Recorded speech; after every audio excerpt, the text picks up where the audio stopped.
아름다운 국화를 직접 집에 가서 키워볼 수 있게.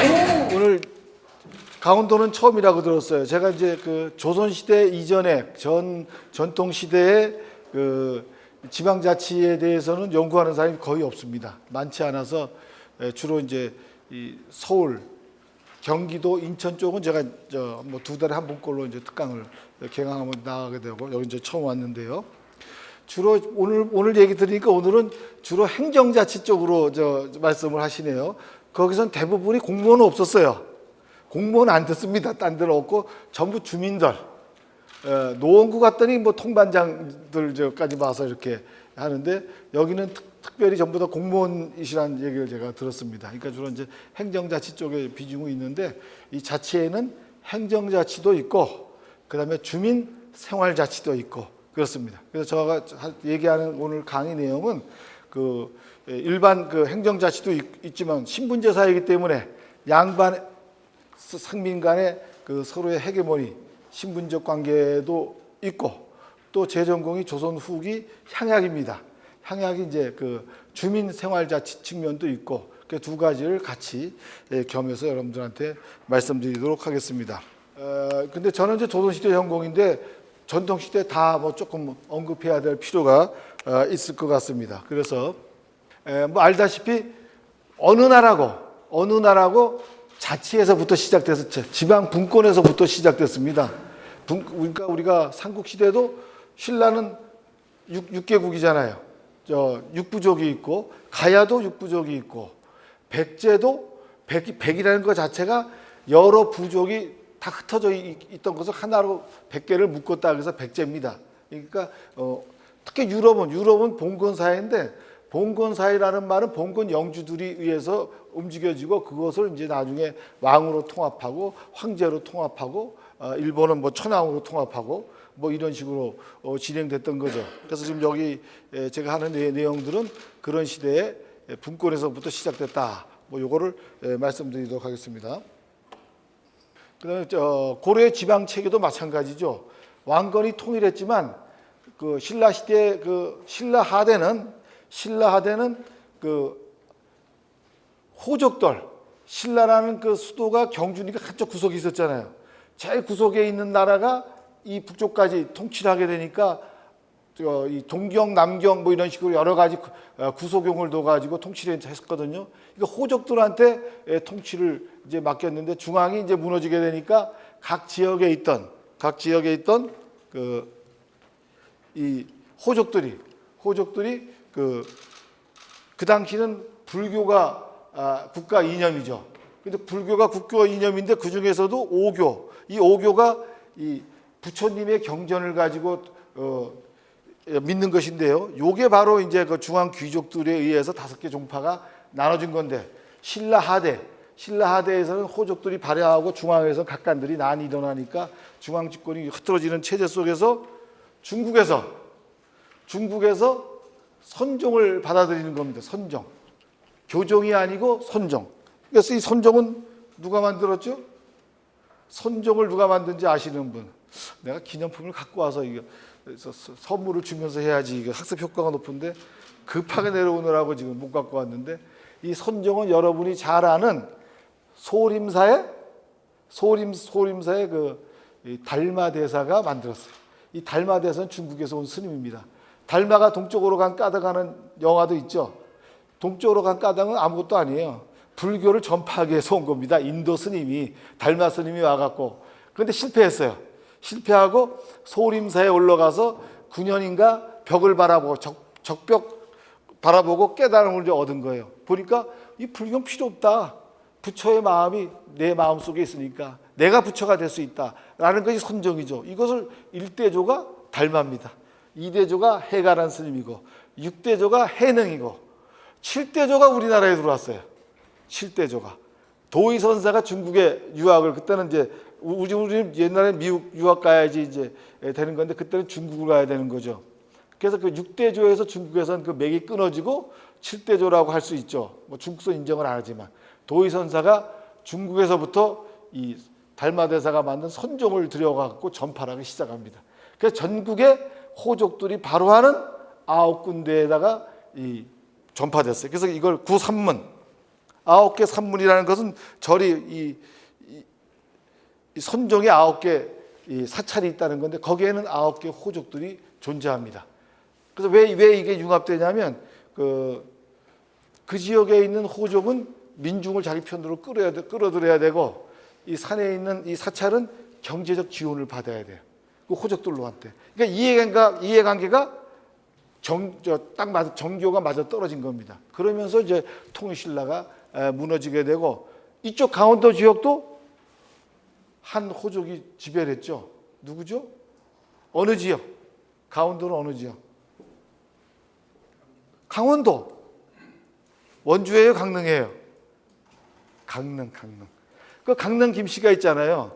강릉 김씨가 바로 그 김지원이라고 신라 시대 그 왕족이에요. 왕족이 있는데 아버지가 돌아가셨는데 강을 건너지 못해가지고 임금으로 취임을 못했습니다.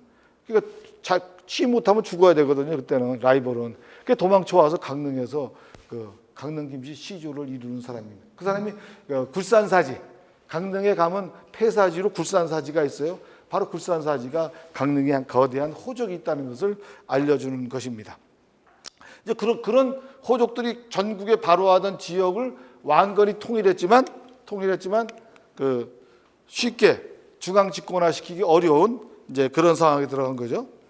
그래서 이제 지금 행정구역을 전국 5도로 나누고 뭐 양계, 동계하고 부목사하고 이제 부사 목사를 파견한다는 말은 이제 와 국왕의 대행자가 들어가서 지역을 장악합니다만은 끝까지 그렇게 장악이 쉽게 되질 않아요.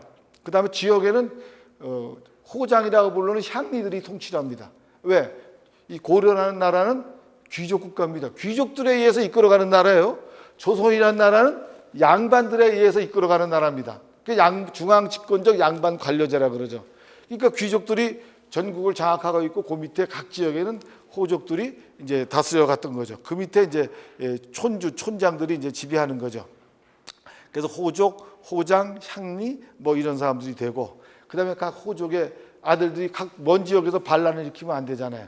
그래서 그 기인자제라고 해서 이 개경으로 전부 다 불러들여 가지고 반란을 못 일으키도록 만드는 거죠. 그 일본의 막부 체제가 그렇습니다. 막부 체제가 그 쇼군이 각 지역의 다이묘라고 부르는 봉공 영주들이 반란을 일으키면 안 되니까 그 아들들을 이 동경에 전부 불러들여요. 거기서 이제 유학을 시킨다는 명분, 유학의 명분으로 동경에 붙잡아 놓습니다. 그 다음에 각 지역에 있는 봉건 영주인 다이묘들이 1년에 한 3개월 정도 동경에 와 있어야 돼. 이제 그런 시스템이 돼 있고 우리나라 그 영치량도 우리 일본 사람들이 동경으로 그때 데리고 갔잖아요. 유학 보낸다고. 그게 다 인질입니다. 그러니까 분권이 강화되어 있는 조건에서 집권화됐던 사람들이 지방 장악하기 위한 것은 인신을 이제 구속하는 이제 이런 측면들을 했던 것이 이제 그 사신간 제도, 기인 자제 뭐 이런 제도였죠. 그러다가 이제 조선 시대로 들어오는데 어떻게 되냐면 아까 지역의 향리들이 다스린다 그랬죠. 각 지역에 이 향리들은 그 실권은 귀족이 있지만 소수 귀족에 의해서 고려 시대가 이어졌지만 지방 행정을 다스리는 것은 중간 신분층인 향리가 다스리는데 이 향리들은 중국으로부터 유학을 받아들였습니다. 행정 일을 하려니까 글을 알아야 되잖아요. 그다음에 이 유교라는 것은 그 지배자를 위한 그 수양 교과서입니다. 이게 일반인의 일상 내용도 되지만 주로 지배층을 위한 지도서가 그 노노맹자입니다. 일반인은 뭐 읽어봐야 별거 없어요. 통치자가 알아야 되는 책이 노노맹자입니다. 특히 맹자에 보면 첫 번째 장이 그 양회항구. 양회항구는 양나라 해왕이에요. 양나라 해왕한테 맹자가 이제 취업을 하려고 합니다. 공자 맹자도 취업을 하다가 취업을 못해서 실패한 사람이에요. 현실에서는 실패한 사람이야. 지금은 어영학자를 이상한 사람으로 어영 교수라고 싫어하잖아요. 정치의 교수가 나가는 것은. 근데 그게 그렇지 않아요. 자기 지식을 현실에서 써야지 되지 현실에 쓰지 못하는 지식은 무슨 소용이 있어요. 현실에다 쓰는 거예요. 그러니까 그 공자나 맹자는 어영학자가 되고 싶어서 발버둥을 쳤는데 임금이 안 뽑아준 거예요. 자기 마음에 안 드니까. 자기 마음, 그 시대나 지금이나 자기 말 잘 듣는 사람만 필요하잖아요. 그다음 이제 공자도 실패했는데 그 제자들이 현실 정치에 들어가서 유교를 정치적 이념으로 삼아서 이렇게 된 것이죠. 우리 퇴계학도요. 퇴계 선생님 때는 퇴계 선생님 그 사상이 그렇게 널리 전파가 안 됐습니다. 그 퇴계 선생이 살던 안동 경상도 지역의 사람들이 당색에 밀려서 노론 250년에 노론 정치가들한테 남인이 밀려 있었잖아요. 밀려서 그분 제자들이 학문을 많이 해가지고 퇴계 학문이 발전했지. 현실 정치에서는 경상도가 아니라 충청도, 전라도 지역 사람들이 250년간 노론 정치를 했습니다. 송시열 그 후손들이. 그러니까 지금 전라도가 경상도 사람들한테 크게 역사로 보면 뭐 경상도 통치한다고 욕할 이유 없어요. 250년 동안 독재했던 사람들이 전라도 사람들이에요, 사실은. 지금 한 5, 60년 지금 독재하고 있는 거죠, 말하자면. 이제 많이 조금 가면 이제 다 섞일 테니까. 그래서 거기에서 보면 지금 여러분들 시동을 걸기 위해서 내가 잠깐 본질을 벗어나서 재미있는 얘기를 하는 겁니다. 가면은 이제 맹자는 한 100년 뒤죠. 맹자가 양나라 해왕한테 취업을 하려고 찾아간 거예요. 찾아갔더니 양나라 해왕이 큰 연못에서 물고기를 모이를 주면서 금붕어 주면 어떻게 돼요? 쫙 달려들잖아요. 멋있잖아요. 딱 하는데 맹자가 왔다니 고개를 탁 돌아보는 거야. 아래를 째려보면서 이제 첫 번에 묻는 게 어떻게 하면 당신이 우리나라를 이롭게 해줄 수 있어? 그게 목적이니까, 임금의 목적이니까 맹자가 한 방을 딱 치는 거야. 하필 왜 임금은 인을 얘기하지 않고 이자만 얘기하느냐? 딱 한 방 딱 때려. 그러니까 한 방 맞은 거죠, 임금이. 기분이 썩 좋지는 않아요. 그래도 어떻게 자기 나라를 위해서 맹자 좀 써볼까? 유교를 가지고 써볼까? 그거 물어보는 거예요. 어떻게 하면은 그 나라는, 중국은 나라가 그때 열 몇 개씩 다 깨져 있으니까 지역 주민들이 국가를 선택할 권리를 갖고 있는 거예요. 저 임금이 우리한테 못해주면 다른 나라 가면 되는 거야. 근데 우리나라는 갈 데가 없어요. 그래서 이제 조선이 500년씩 유지할 수 있는 겁니다. 중국은 우리보다 뭐 30년 있다 사라지기도 하고 100년 있다 사라지기도 하고 굉장히 짧아요.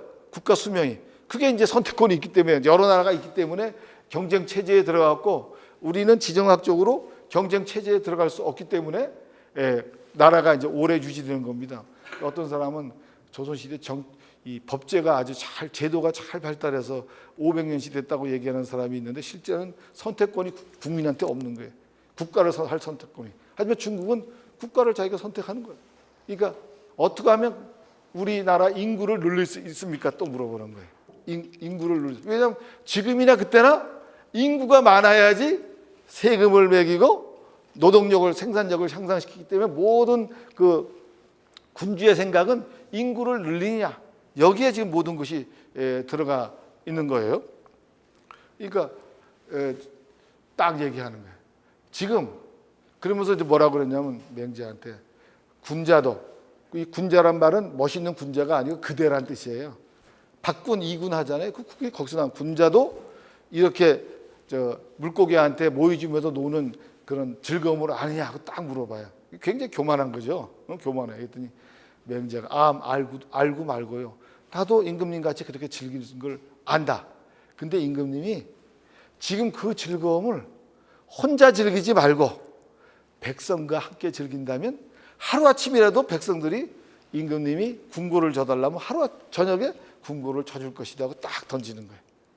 그때 맹자가 던진 이 말을 내자로 아시는 분?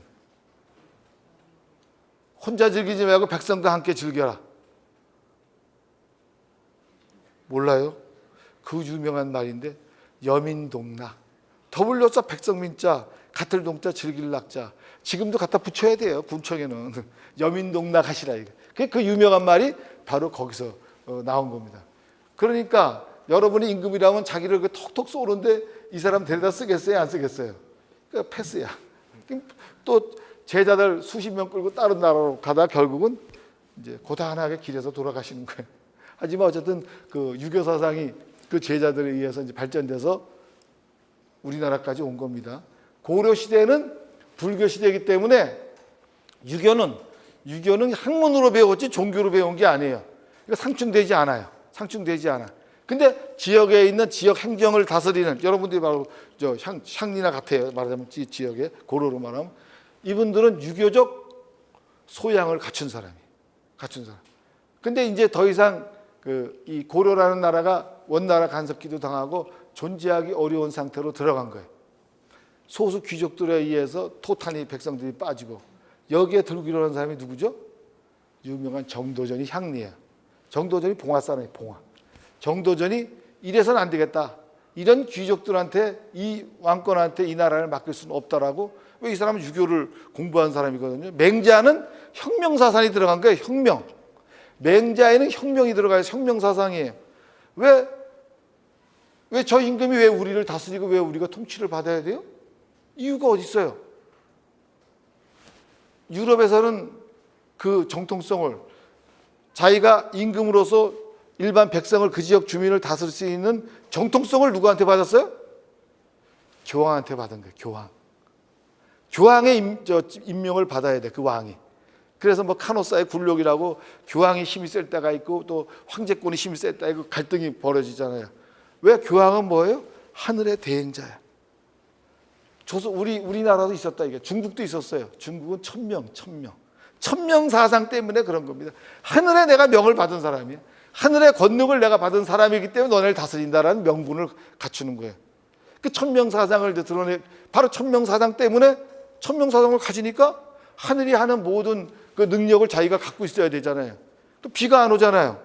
그럼 기우제를 지내야 돼. 그때 기우제 지낼 때 임금이 뭐예요? 근신하잖아요. 왕비와 잠자리를 해도 안 되고 굶고 짐이 부덕한 탓이다. 누구한테 부덕했어요? 하늘의 부덕을.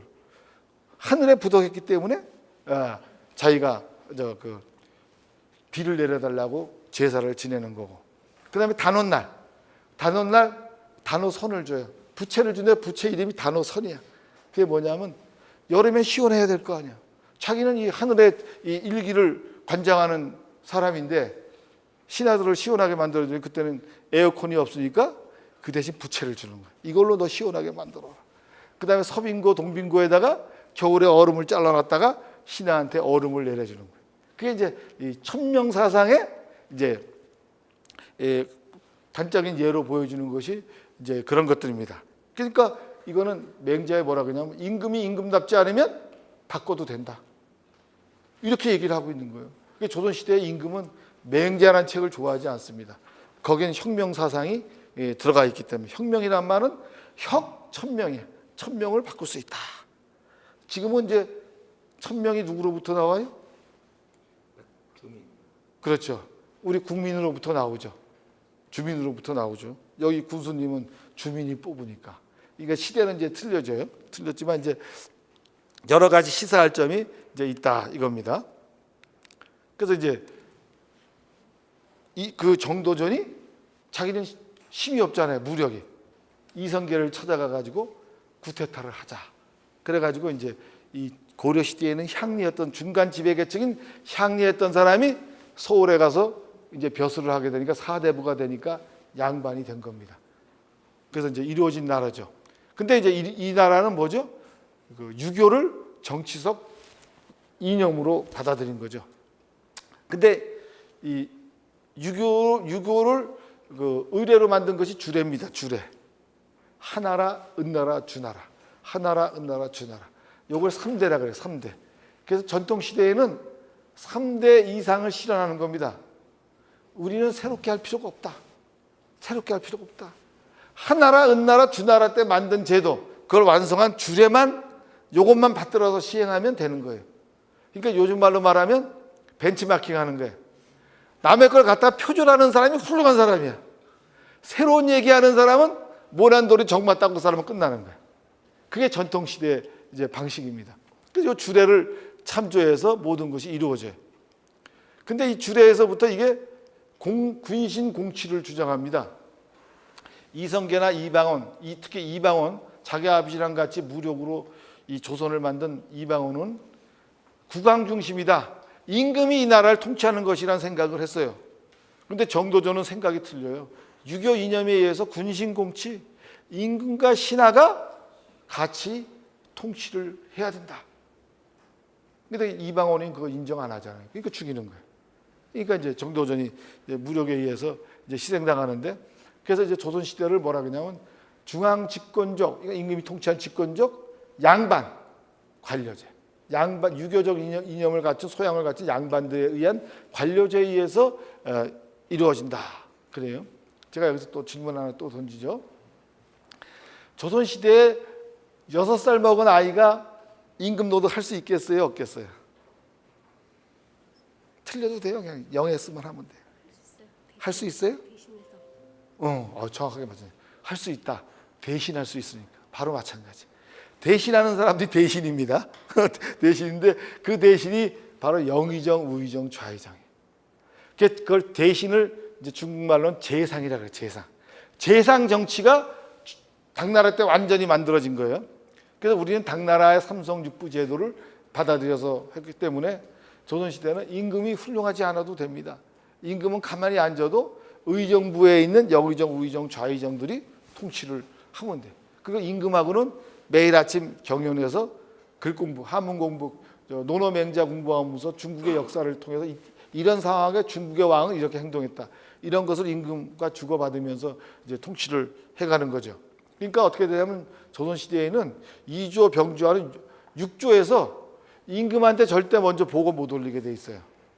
임금한테 보고를 못 올리고 의정부를 통해서 의정부가 그 삼정승이 임금한테 보고를 올리는 제도예요. 그래서 의정부 서사 제도라고 삼정승의 사인이 없으면 집행을 못해, 행정 집행을. 그래서 그게 이제 원래 중국서부터 원래 원칙인데 이방원이는 태종 때는 그걸 없애버렸어. 이 노인네들이 귀찮거든. 없애버리고 6조 직계제도. 판사들이 직접 임금한테 명령을 올리는 제도로 만들었는데 그 다음에 세종은 우리가 세종대왕이라고 부르잖아요. 이분은 훌륭한 사람이야. 자기 아버지가 하는 통치 행태가 틀렸다는 걸 알기 때문에 다시 의정부 직계제도로 서사제도, 사인하는 제도로 바꿉니다. 그래서 우리 세종대왕 때 정승들이 많이 훌륭한 정승들이 나오죠. 황희정승, 김종서, 맹사성, 정승들에 의해서 정치가 이제 이루어졌죠. 그 관료들이죠. 요게 이제 재상제도입니다. 재상제도, 의정부. 그 다음에 사헌부, 사간원에서 사헌부는 이제 요즘 감사원 같은 거고, 사간원은 정책 비판을 하지만 주로 임금이 하는 행동을 사사건건 시비 거는 게 이 사간원이에요. 그러니까 임금이 제일 거꾸로 온 사람이 사간원입니다. 사실 조선시대 임금은 지금 대통령보다 권한이 없어요. 지금 대통령 중심제입니다. 대통령이 모든 권한을 했지만 이때는 자기가 하고 싶어도 삼정승한테 사인 안 받으면 일을 집행 못하는 겁니다. 실제로. 굉장히 사실은 조선시대는 이 시스템에 의해서, 행정 시스템에 의해서 아주 잘 만들어진 나라예요. 그래서 하버드 대학의 한국어과 교수인 와그너라는 교수는 조선이 500년 동안 유지할 수 있었던 것은 조선의 이 법률이 잘 체계적으로 이루어졌기 때문에 500년 동안 유지됐다. 이렇게 얘기를 합니다. 근데 아무리 법이 좋아도 그걸 시행하는 사람이 잘못 시행하면 그건 엉망이죠. 조선시대는 그 사람이 시행을 잘 못한 겁니다. 그래서 이제 제가 조선시대 한다니까 사람들이 저한테 물어요. 어떻게 조선시대가 세계에서 유례 없이 500년씩 존재했느냐 하면 이제 그런 얘기도 있고, 양반들이 훌륭한 사람들이 이어서 그렇다는 소리도 있고, 율곡도 있고, 이런 식이 하는데, 저는 지방자치를 하기 때문에 저는 해석이 정반대예요. 주민들이 가장 말단단히 동 밑에 촌이죠. 마을, 리, 동리에서의 주민자치 스스로가 어려움을 겪어 나가려는 향약이라는 마을 자치 공동체를 통해서 이게 유지된 것이지 위에서 정치를 잘해서 유지된 것이 아니다는 게 저 결론이에요. 이제 강의 내용들이 이제 주로 이제 그런 내용으로 이제 이루어져 있습니다. 그래서 여기는 행정적인 건 다 빼고요.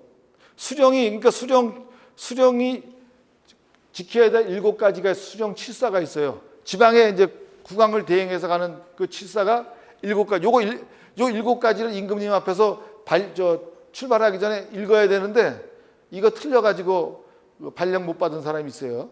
첫째가 농상성, 농사와 뽕나무, 주로 이제 과실, 유실수를 풍성하게 만들어라.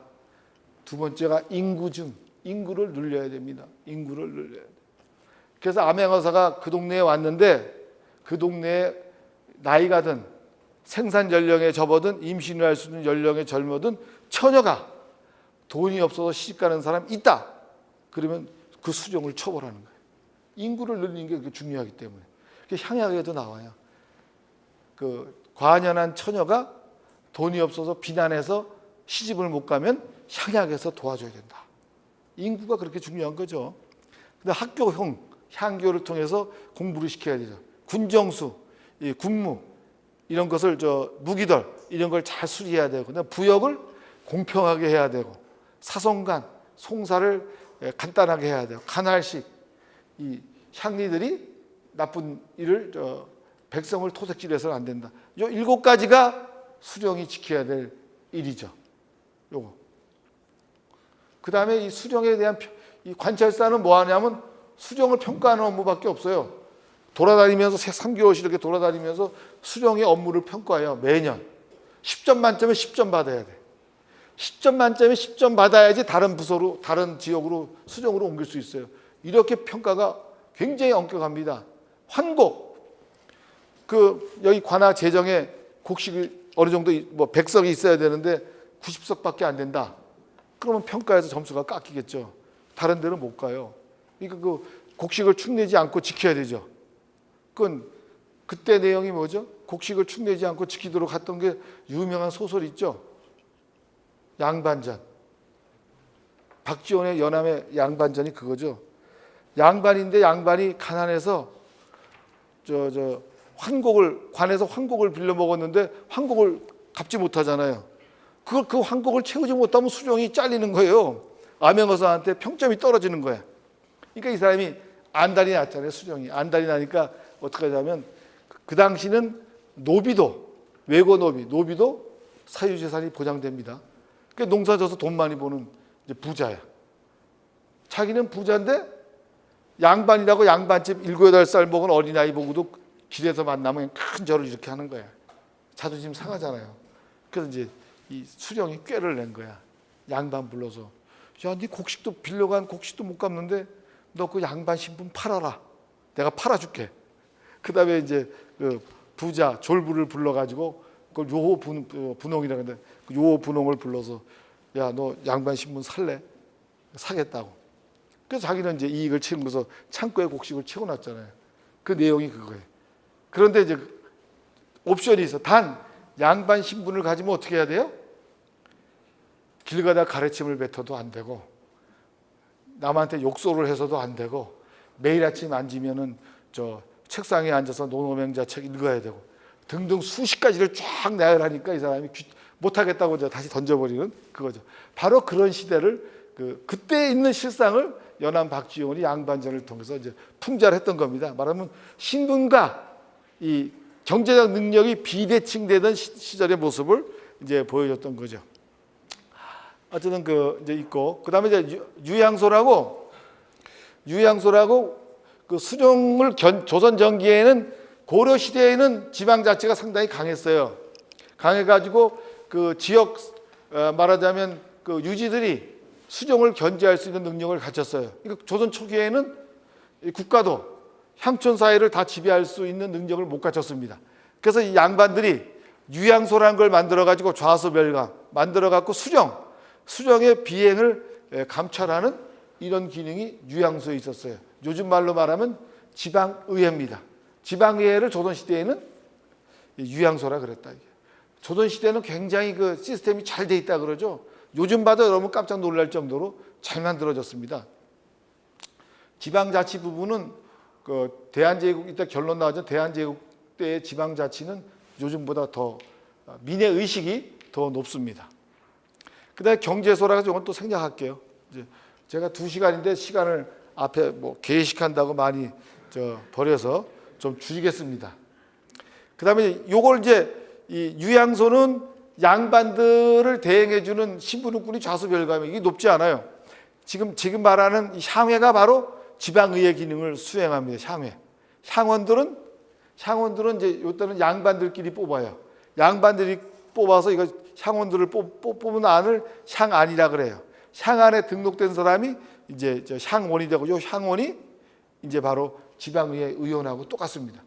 그러니까 이게 조선 전기는 진짜 양반 중에 양반만 들어가다 조선 후기로 들어오면서 이제 양반은 양반이지만 가문이 한미한 사람들이 저기에 뛰어들어서 향전이라는 게 발생해가지고 이제 향전이 벌어져서 이제 난장판이 벌어져요. 조선 후기로 가면서 이제 싸움이 붙죠. 그래서 밑에서 지역에서 유지들끼리 싸움을 붙으면 조정해 줄 수 있는 사람이 누가 있어요? 이 동네 지금 정선에 그 유지들, 뭐 건설회사 사장들, 뭐 이런 사람들끼리 막 헤게모니 싸움 벌리면 그거 조정을 누가 해줄 수 있어요? 누구한테 찾아가요? 수령이죠. 요즘은 군수한테 가야 돼. 그러니까 수령권이 자연스럽게 강화되는 거야. 지방의 양반끼리 싸움이 붙으니까 그 조정을 누가 해주냐면 수령한테 가니까. 그러니까 조선 후기에 이제 수령권이 그래서 이제 강화되면서 집권화가 중앙 집권화가 이제 되는 거죠. 그래서 여기 지금 이 내용은 제가 30년 공부한 거를 지금 여러분들한테 2시간에 지금 압축해서 하는 겁니다. 그러니까 당연히 어려워요. 그러니까 여러분은 몰라도 이해를 못해도 괜찮아요. 결론쯤 가면 다 이해됩니다. 향약이라는 향약, 동계, 무슨 향원 이름이 많아요. 지방자치가 많은데 4가지로 제가 정리를 했습니다. 4가지로. 향약을 보니까 4가지. 하나는 뭐냐면 향규야, 향규.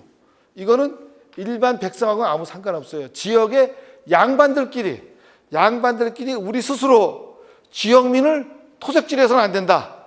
지역민을 괴롭혀서는 안 된다. 우리는 치향지인, 다스릴 질자 시골 향자, 지역 백성을 다스리는 우리는 지도자로서 백성들을 괴롭혀서는 안 된다라고 하는 그 규정을 갖고 다룬 것이 향규입니다. 그게 바로 향회. 아까 말한 지방의회 의원들 간의 그 규약이에요. 그래서 여러분이 잘 아는 그 퇴계 향약이라는 말은 퇴계 향림 약조래. 향촌의 약속이고 이분은 과실상구밖에 없어요. 양반들 처벌하는 일, 백성 토색질하는 이거 이런 거 하면 안 된다는 과실상규만 딱 담았어요. 그러니까 일반 백성하고 상관없어요. 지역의 양반들만 대상으로 처벌하는 거예요. 그러니까 그게 시행이 됐겠어요, 안 됐겠어요? 퇴계 선생이 이렇게 유명한 사람인데 그 시대에 퇴계 향약이 시행됐겠어요, 안 됐겠어요? 당연히 안 되는 거예요. 안 되고 퇴계 후손들, 제자들에 의해서 나중에 시행돼서 유명한 것이지, 퇴계가 사는 동네는 퇴계가 어릴 때 우리랑 같이 학교 다니고 놀는 거 다 아는데 그 권위가 없으면 따르겠어요? 안 따라요. 실패했지만 그건 위대한 내용이 뭐냐면 서양에서는 노블레스 오블레주라고 그러죠. 귀족이 그 존경을 받아요. 존경을 받는 대가로 전쟁이 날 때는 가장 먼저 참전해서 목숨을 바치는 거예요. 자기 나라 백성을 위해서. 그게 이제 노블레스, 오블리제. 오블리제가 의무고, 노블리스는 뭐 고귀함이고, 그건데 우리나라는 없느냐? 바로 이거예요. 향규. 이게 바로 우리나라의 노블레스 오블리제라. 요게 이제 그 내용이 있고, 또 하나는 이제 더 쉽게 빨리 들어가게 해서 지금 미리 말로 다 정리하는 거예요. 두 번째는 이거는 조선 전기에는 양반들이 힘을 썼단 말이에요. 중앙의 권력이 강하지 않으니까 전기에는. 그렇게 했는데 임진왜란이라는 걸 겪었잖아요. 임진왜란을 겪으면서 이 유교 쪽에 있는 경상도 쪽은 완전히 피폐됐잖아요. 향촌이 농사를 전쟁하는 동안 못 졌잖아요. 그래서 양반들이 그 농토가 다 이제 폐농이 되고 생산력이 떨어지고, 그 다음에 아까 말했듯이 이 당파 싸움이 벌어지면 수령이 해결하고 수령의 권한이 점점 강화되니까 아까 제가 말한 것은 향회는 말하면 정선군 전체를 커버하는 거예요. 정선이 읍내에 있는 읍치라 그래요. 읍치에 있는 그 양반들이 정선군 전체를 커버하는데, 그럼 거기에 향호는 뭐 하느냐? 어떤 권한이 있느냐? 조선시대는 이 유교적 예의, 풍속, 유교적 풍속은 수령이 안 해요. 수령은 행정적인 것만 수령이 맡고 향리들이 맡고, 이 일반 예의 범절은 양반들이 가르치는 겁니다. 양반들한테 권한을 줬어요. 그 다음에 또 하나의 권한이 뭐냐면 조선시대에는 세금이 3가지가 딱 3가지밖에 없어요. 조, 용, 조. 조는 첫 번째 조는 그 자기 땅에서 소출 10분의 1을 바치는 게 조입니다. 쌀조자 조. 이거는 있는 사람들한테만 이제 거두면 돼. 없는 사람은 뭐 낼 필요 없고. 두 번째 용은 고용한다. 용은 군대 가는 거. 16세부터 60세까지는 군대를 안 가는 대신 군역세를 내야 됩니다. 군역세를. 요즘 그런 거 나오면 좋겠죠. 그러면 또 이 형평성에 안 맞는다고 뭐 유전무죄 뭐 이래갖고 뭐 난리가 나가서 못 하는데, 그때는 이제 어쨌든 이제 16세에서 60세는 군대 안 가는 대신 군포 2필 뭐 이렇게 세금을 내. 세 번째 조는 요 고루조자로 곡물이에요. 정선에 나는 특산물이 뭐가 있어? 정선에? 황기. 응? 황기. 황기. 그러면 국왕한테 바쳐야 돼. 여기는 황기 10가마 매년. 뭐 대추 난 대추 10가마. 족이 난데 족이 뭐 몇 두름 이렇게 매기는 거예요. 그건 다 내야 돼요. 이거를 바로 향원들, 이 향회의 의원들이 매기는 거예요. 그러니까 여기는 동이, 정선에 지금 동이 몇 개 있어요? 동리가 몇 개 있어요? 리가 180개. 180개에다가 나누는 거예요. 180가마 황기. 그러면 하나씩 이렇게 주면 되는데 180개이기 때문에 그렇게 안 하는 거예요. 양반들이 사는 동네는 세금 안 매겨버려. 상천민이 사는 동네에는 너는 10가마 매. 이렇게 마음대로 하는 게 바로 향원의 능력이에요. 지방의회 권한. 이게 향권이야, 향권. 그러니까 이 향권을 갖기 위해서 싸움이 붙는 거예요. 왜? 뇌물을 받을 수 있잖아요. 뇌물을 받을 수 있는 근거가 여기서 생기는 거죠. 이런 권한을 조선 전기에는 가졌는데 임진왜란을 겪으면서 수령권이 강화되면서 이 군현 전체에 대한 사족된 영향력이 와야 되는 거예요. 와야 되고 자기가 사는 동네, 자기 동네에만 이제 관장하는, 동네에 있는 상천민들만 통제할 수 있는 것이 동기예요, 동기. 그러니까 17세기 임진왜란 끝난 다음에는 이제는 이 향의 기능은 서서히 16, 17세기 정도, 임진왜란 끝나고 100년 정도까지 요거 되고 끝나요. 수명이 끝나고 그 다음에는 양반들은 전부 다 자기 사는 동네에 동계를 만들어서 동네에서 하층민들 이제 붙잡아가지고 통제하는 요 정도 수준으로 영향력이 뚝 떨어지고 중앙 집권적 체제가 강화되는, 임금의 권한이 강화되고 수령권이 강화되고, 19세기는 수령 향리 체제라고 해요. 이 리향 체제, 수령과 향리들에 의해서 이제 체제가 움직여지는 것으로 만들어진 거예요. 그리고 보니까 이제 수령이 18세기쯤 되니까 양반들끼리 엉망이야. 윤리의식도 없고 막 리전 투구를 벌려요. 그러니까 수령들이 여기 와서 이제 생각이 바뀐 거야. 이건 뭐 양반들 시켜봐야 권위도 않고 통하지도 않으니까 내가 향약을 하지. 그 자기가 직접 향약 장이 돼서 향약을 시행해버려요. 또는 사족들한테 맡기되 자기 사인을 받아야만 시행을 하는 거예요. 그래서 그거를 제가 주현향약을 했어요. 주현향약. 수령이 직접 18, 19세기에 시행하는 거. 그러다가 또 양반들이 시행하는 동계. 동계에서 18세기 후반쯤 되니까 제가 뭐라 그랬어요? 서얼들. 신분이 양반보다 한 단계 한 서얼들이 농사져서 부자가 되는 거야. 그러니까 우리끼리 떨어져 나가죠. 동네가 분동. 떨어져 나가서 자기네끼리 동계를 만듭니다. 그 양반 권한이 자꾸 이제 떨어져 나가요. 그리고 행정동 밑에 있던 동계 밑에 있던 자연 촌락이 한 10개씩 있죠. 한 3, 40호 사는 자연 촌락들이 있잖아요. 자연 촌락들. 이 촌락들이 그 촌계란 이름으로, 똑같진 않지만 촌계란 이름으로 마을 자치를 운영하는 이런 단체를 만들어서 19세기 후반까지 존재해 왔습니다. 가장 말단 단위가 촌계예요. 촌계. 근데 촌계인데 전라도 가니까 몇 개 있는데, 그럼 이 촌계 연구를 하면 좋은데 기록으로 남아있지 않아요. 상천민들은 관행이야. 아버지한테 불효자가 있다. 술 먹고 아버지 때린 놈이 있다. 그러면 얘는 덥석머리야. 덥석에 말아서 뚜드려 패고, 그 다음에 더 심하면은 불통수화, 불씨를 안 빌려줘. 그 다음에 공동 업무를 못 써. 그럼 당연히 쫓겨나는 거예요. 회가 출동시켜 버리는 거. 기록으로 안 남았어요. 그래서 몇 군데 지역에서 했는지 몰라요. 몰라. 그게 문제. 하지만 그런 기록이 없다고 해서 그러한 역사적 사실이 없는 건 아니잖아요. 그걸 찾아야 돼.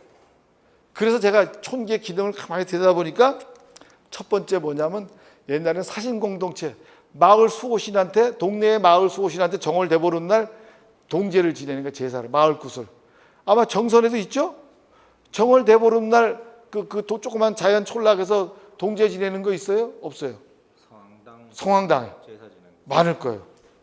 이제 저 삼척에도 가면 있고 뭐 골메기 굿도 있고 여기도 많아요. 그런 단위가 촌계입니다. 그걸 제사를 마을 사신 공동체 기능을 하는 그거 하나 단위가 촌계. 두 번째가 노동공동체. 노동공동체는 둘의 노동공동체. 우리가 저 모신기 할 때는 갑자기 많은 인력이 10명씩 필요하잖아요. 쭉 서서 심어야 되니까. 그러니까 각 집집마다 장정 한 명씩 내잖아요. 노동공동체적인 조직이 거기서 나왔고. 세 번째는 생활공동체. 여러분 흔히 하는 말로 이웃집에 숟가락이 몇 개인지 안다. 서로 왔다 갔다 하면서 하는 생활공동체잖아요. 그 다음에 먼 친척보다 가까운 이웃이 낫다. 이게 바로 우리의 생활공동체적 생활 속에서 나온 거예요. 요게 세 가지 기능이 촌계의 기능이라는 사실을 제가 이제 박사 논문에서 밝혀낸 거예요. 근데 이제 둘에도 일제시대 때 없어지고 생활공동체는 지금 간간히 이제 개별적으로 남아있고 보니까 지금도 우리나라 200군데에서 마을굿 제사를 지내요. 동네에서. 개인이 아니고. 이건 미신이 아니에요. 무당이 꼭 있는 거 아니에요.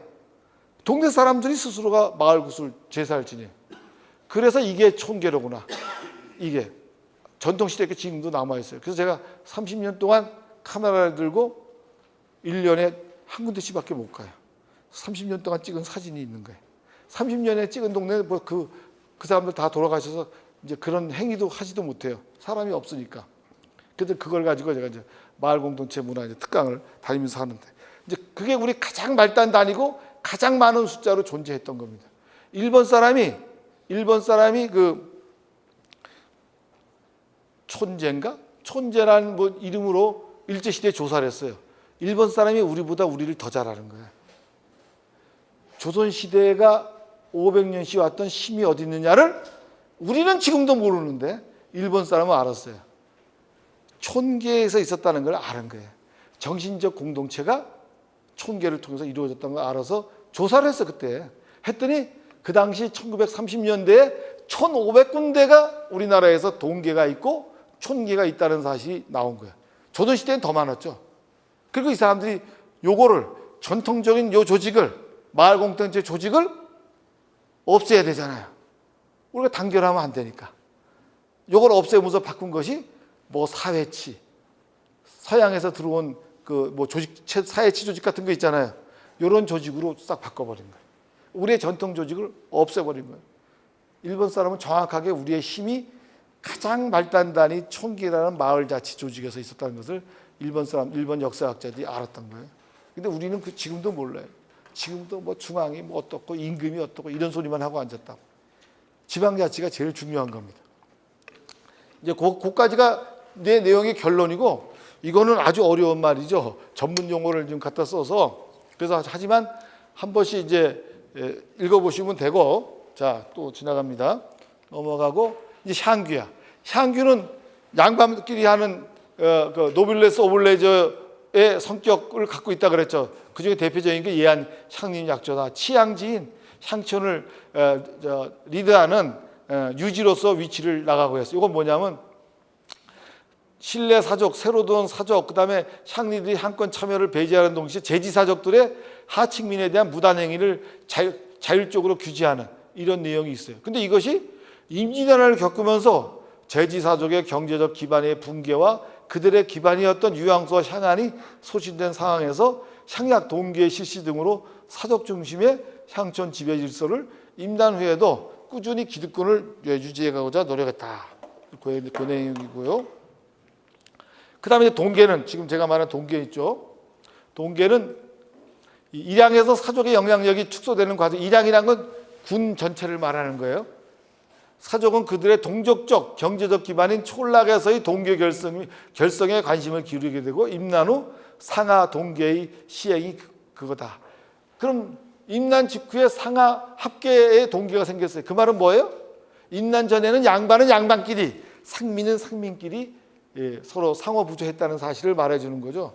임난 직후에 상하 합계를 만들었다는 것은 제가 우리나라에서 제일 먼저 석사 논문에서 밝힌 겁니다. 제가 첫 번째로 한 그 연구 성과예요. 전기에도 동계가 있어서 그 양반들을 구성으로 하는 기중시 부주하는 성격이고, 나누 동계는 전기의 양반들의 동계, 즉 상계와 상천민들 간의 상호 규검하던 향도와 같은 하계를 합쳐서 상하학계였다. 이것은 전란으로 인한 막대한 인명재산의 손실로 이웃의 도움을 받지 않고서는 살기 어려운 형편에서 상천을 회유해서 향촌 복귀에 참여시킬 필요 속에서 나왔다. 하지만 나누 양반들이 상천을 회유시켜 합력하고자 한다고 해서 반상 간의 차별을 완화하고 있는 것은 아니다. 기층의 민중조직을 포용 흡수해서 사적적 신분 질서를 강화하려는 목적이 들어가 있다. 이건 제 석사 학위 논문에서 85년에 이제 만든 연구 성과입니다. 그 다음에 또 이 동계는 원래 농민 촌락 공동체인 촌계, 즉 하계를 사족 중심으로 흡수하는 이제 것인데, 하민의 저항을 받죠. 이게 이제 아까 말한 부세 운영에서 저항을 받죠. 왜 우리는 많이 내고 왜 양반들은 왜 조금 내냐, 공물을. 이런 싸움이 벌어지기 시작하는 거예요. 그래서 이런 공동납 체계에서 흔들리게 돼요. 그래서 지금 이 하계들이 이 분동해 가기 시작했어요. 그래서 그 대구 부인동 동계가 아주 대표적인 이제 그런 사례에 속합니다. 그 다음에 이 사진은 남원에 가면 대방향약, 남원을 대방이라 그랬어요. 대방향약소로 지금도 조선시대에서 향약을 시행하던 멋있는 건물이 여기 탁 남아있어요. 지금도. 근데 남원시가 이게 얼마나 중요한 유물인지도 모르고 지금 있는 거예요. 지금. 내가 갈 때마다 얘기하는데도 공무원들이 관심이 없는 거예요. 우리나라의 유일한 조선시대에 이렇게 중요한 지방자치의 본산인 대방 향약소가 있어요. 향약소. 이걸 모르는 거예요. 그래서 요 양사제는 이제 과거 시험 공부시키는 데인데, 요 옆에 있냐면 우리나라 향약은 중국에서 들어왔다 그러잖아요. 여씨 형제들이 만들었고, 여씨 형제들이 만든 여씨 향약을 주자가 다시 보태고 덜고 했어요. 자기가 손상했기 때문에 주자증선 여씨 향약인데, 우리나라 들어온 것은 여씨 향약의 원본이 아니고 주자가 손본 주자증선 여씨 향약이 우리나라에 들어왔어요. 들어왔는데 제가 30년 전에 여기 갈 때 깜짝 놀라는 게, 주자의 초상은 향교에 조금 남아 있어요. 옛날엔 초상을 보고 제사 지내니까. 근데 여씨의 영정이 남아 있는데 우리나라에 없고 여기만 있어요. 여기만. 여씨 영정각이라고 딱 있었는데, 몇 년 뒤에 가니까 그 여씨 영정을 모신 그 각조차 없어져 버리고 없어요. 역사를 없애버린 거예요. 자기네 마을의 전통을, 우리나라에 하나뿐이 안 나온 전통을 없애버렸어. 그러니까 여기는 이제 다른 사람들이 그냥 새들어 살아요. 이거 관리하면서 그냥 옆에서 살아. 그러니까 이 사람한테 아무리 물어봐도 몰라. 이거 분명히 그 전에 왔을 때 영정각이 있었는데 이거 어디 갔냐? 자기 모른대. 이 문화재를 이렇게 관리하면 안 되거든. 자기 그 지역에서. 지방자치는 여러분들은 지금 행정적 자치, 예산자치, 이걸 자치로 보는데, 진정한 자치는 주민자치입니다. 그 다음에 문화자치입니다. 전통문화에 대한. 왜냐하면 애양심을 바탕으로 이 지역의 자치가 이루어지는 거예요. 지금 수많은 사람들이 귀천 귀향으로 막 들어오잖아요. 그 사람들 애양심이 없어요. 그냥 공기 좋은 데 와서 살고 여기서 뭐 농사나 져서 하려고 그러잖아요. 그 사람들은 이해관계뿐이 없는 사람이에요. 그 사람들을 애양심을 갖도록 만들어야 되는 거예요. 이 정선의 에오라지의 역사 전통을 알도록, 존경하도록, 이어가도록 이렇게 해야 될 의무가 지금 여기 공무원들한테 있는 거예요. 문화를 아껴야죠. 뭐 영어라고 정선을 보니까 뭐 상당히 좀 아끼고 있는 것 같아요. 없는 것도 갖다가 이제 영어는 지금 없는 박물관도 갖다가 막 그냥 넣어서 지금 박물관 하면 영어 아닙니까? 그건 아이디어가 좋아요. 근데 제대로 대우를 안 해줘서 책박물관은 떠났어요. 그 책박물관 하는 사람을 내가 잘 아는 사람인데, 근데 대학원생도 고소 수집하러 다니고, 호산바에는 고소점 하던 사람인데, 이제 단물 다 빨아먹으니까 그 다음에는 어디로 갔냐면 그 삼내, 익산 옆에 전집 삼내로 갔어요. 삼내에다가 책박물관을 만들었어요. 거기서 10억인가 30억을 줬어. 그 사람 보고 하라고. 그 사람 내가 잘하니까 박물관 만드는데 나보고 자문위원 이름을 올리게 해달라고. 그 자문위원 올린 다음에 몇 년 뒤에 갔더니 그 성당 옆에 마방이라고 조선시대 때 그 쌀 창고, 말을 보관하던 마방이에요, 마방. 마방이 일제 시대인 그걸 쌀 창고로 썼어요. 그러니까 지붕이 아주 높아요. 그거를 꼭 군거니까 그걸 줬어요. 거기다가 아주 멋있는 책박물관을 만들었어요. 영어는 상대도 안 돼. 영어는 다 쓰러져가는 폐교를 줬잖아요. 비도 오고. 그건 잘못한 거예요. 거기는 그런 자기네 문화 전통이 남아있는 거예요. 조선시대 때 말 키우는 마방, 일제시대 때 쌀 자른 미방, 지금 거기다 책방이 된 거예요. 그리고 그 건너편에 쌀 창고로 쓰던 그 마방으로 쓰던 건물이 더 있어요. 바로 건너편에. 그 건물이 굉장히 높아요. 1, 2층으로 만들어가지고 거기다 이 사람이 갖고 있는 10만 권 책을 몽땅 내놓고 지역 주민들이 스스로 그 헌책을 파는 거예요. 그 수익금을 자기가 내는 거예요. 마을에서 쓰라고. 자기 10만 권 책을 내놨어요. 그리고 그 옆에다가 또 이만한 또 방을 만들어서 아카이브 센터도 만들고 이런 강연장을 만들어서 문화센터 기능도 하고 우리나라 최고로 아주 만들었어요. 제가 깜짝 놀랐어요. 여러분들 군수님한테 얘기해가지고 이렇게 좋은데 우리가 한번 견학 가야 된다고 버스 내서 한번 구경 갔다 오세요. 거기 가봐야 돼. 공무원이 가장 많이 외국을 돌아다녀야 돼, 사실은. 공무원 가서 뭐 술 먹었다고 야단치는데 그거 아니에요. 다음에 술 먹은 것도 공부예요. 여행은 앉아서 하는 독서입니다. 독서는 앉아서 하는 여행이에요. 그죠? 내 말 맞아요? 틀려요? 돌아다녀요. 그게 독서예요, 독서.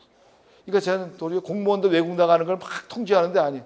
공무원들이 행정집행을 이분들이 해줘야 하기 때문에 공무원들 머리가 깨야 되는 게 글로벌하게. 그러니까 외국 막 보내야 돼. 막 돌려가면서. 그 돈을 아까워하면 안 돼. 다만 이제 술 먹고 사고 저지른 사람들이 생겨서 몇 사람 때문에 다 뭉치는데 노는 것도 공부입니다. 노는 것도 공부예요. 그 굉장히 중요한 거예요. 내 사례 하나를 들을게요. 내 친구가 고등학교 때 동기고 대학 때 걔는 경제과 나왔는데 이혜선이라고 그 설화수 한번 써보셨어요? 안 써봤어요? 너무 비싸서. 얘가 거기 취직해서 그 태평양 화학이라는 이름도 만들고 설화수 개발한 애야, 내 친구가. 그리고 얘가 CJ 쇼핑 6년 사장을 6년 했어. CJ 사장을 2년 했어. 그 3년 전에 그 웅진 코웨이가 팔렸었잖아요. 지금 다시 뺏었지만. 팔리고 나니까 얘를 사장으로 스카웃해 갔어.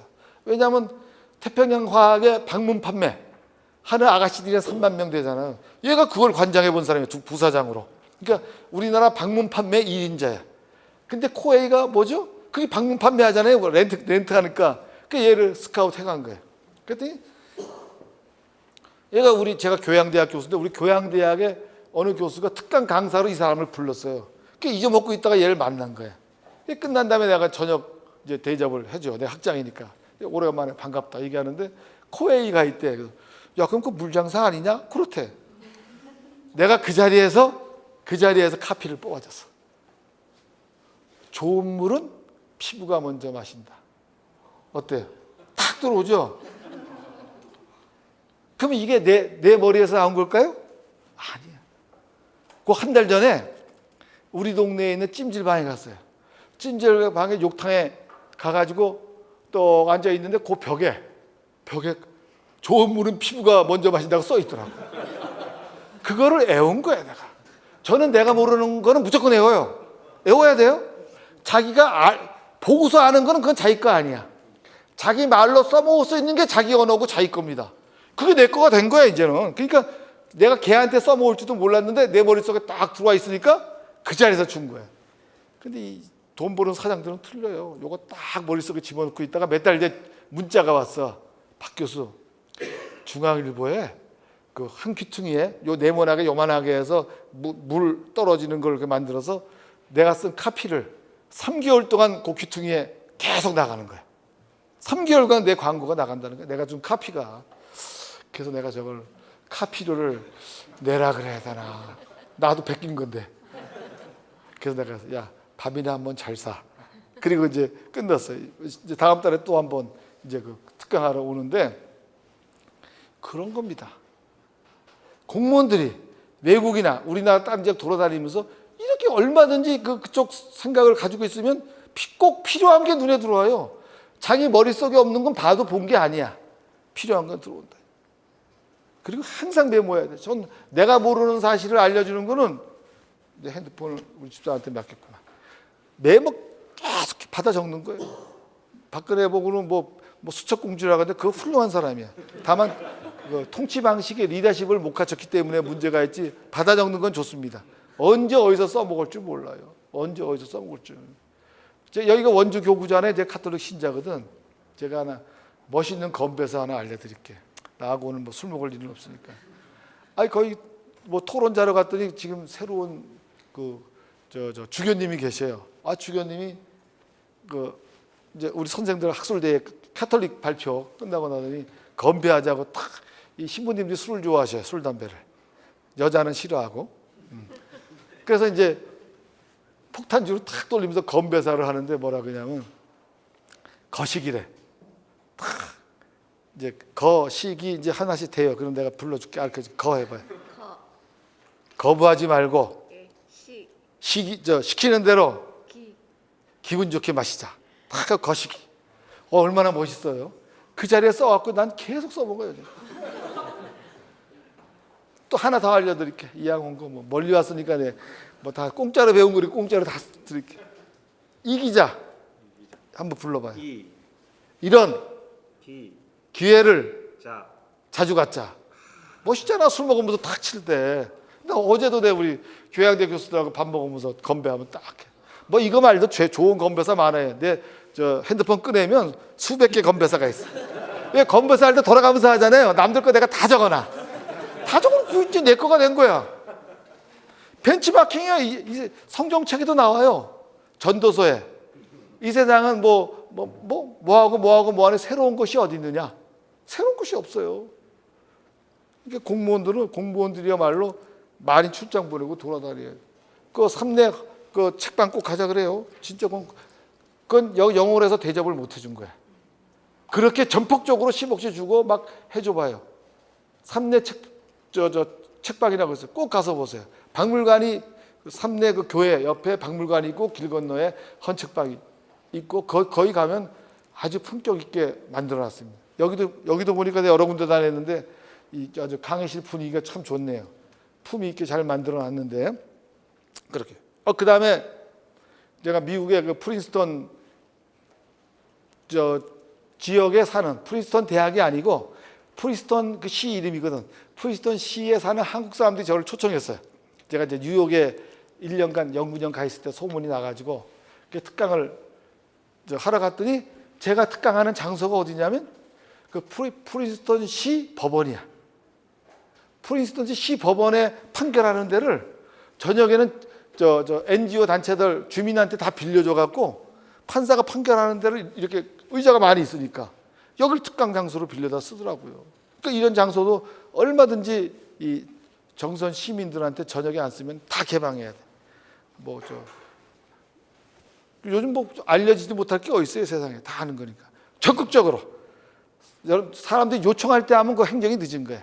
찾아가는 행정, 먼저 가는 행정을 여러분이 사실은 해야 됩니다. 그래서 애양심이 중요하다는 얘기를 하다 내가 일로 왔죠. 애양심을 키워야 돼요. 지금 우리 둔내 성당 가면은 60%가 타지인이야. 그 성당의 모든 사람이 전부 외지인이 다예요. 거기 토백이는 30-40%뿐이 안 돼요. 그럼에도 불구하고 토백이는 존중받아야 됩니다. 텃세 부리는 그 사람들은 나쁜 사람이야. 가장 외지인이 와서 나쁜 게 뭐냐면 그 집을 통과하는 길을 막고선 비켜주지 않는 거. 이게 가장 나쁜 텃세죠. 여러분 동네도 있죠. 그런 사람 많아요.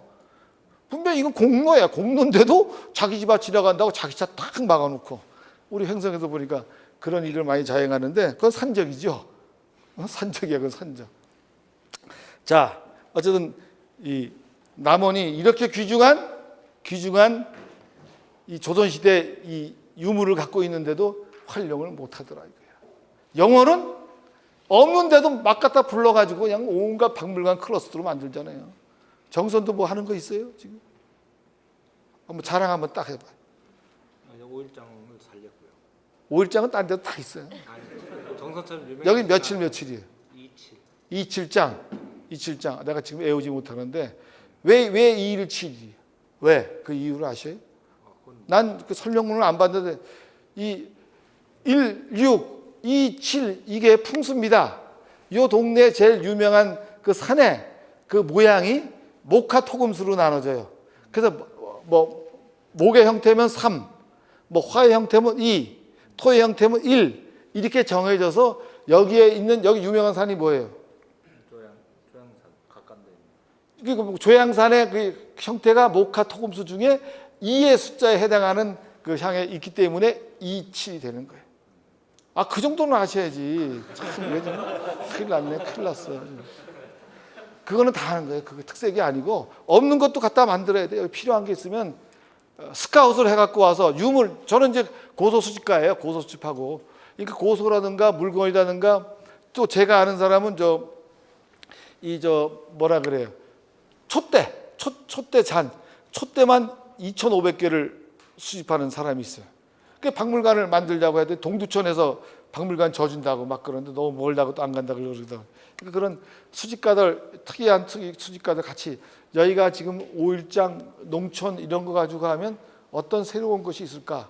여기에 대한 관련된 유물이 뭐가 있을까? 사람을 끌어들일 게 뭐 이래가지고 스카웃을 해내야 되는. 지금 우리 한국문학박물관이 지금 서울에 은평구에 만들어져요. 은평구. 그걸 전 지자체에서 그 문학박물관 유치하려고 난리가 났죠. 450억 들여서 지금 문광부 장관이 자기 원래 아이디어로 나온 거예요.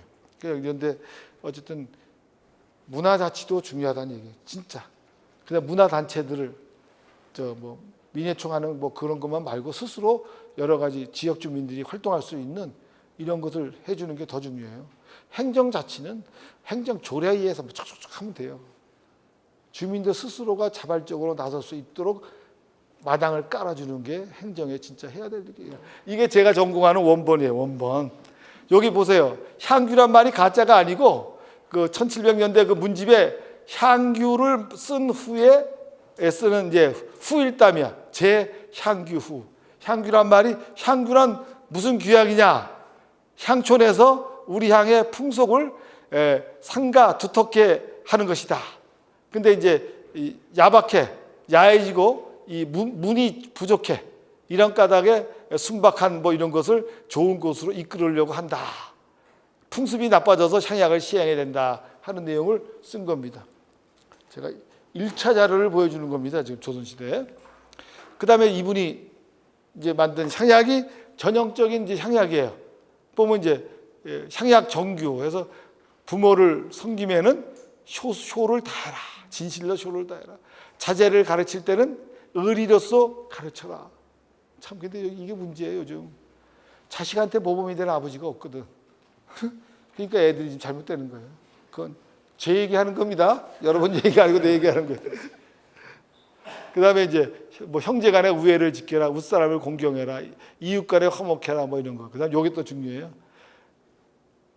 첩과 처를 대하며 예의로 대해라. 옛날에 양반은요 반말 안 했어요. 여자한테 부인한테 첩한테도 반말 안 해요. 존댓말을 항상 썼습니다. 이건 지켜야 돼요.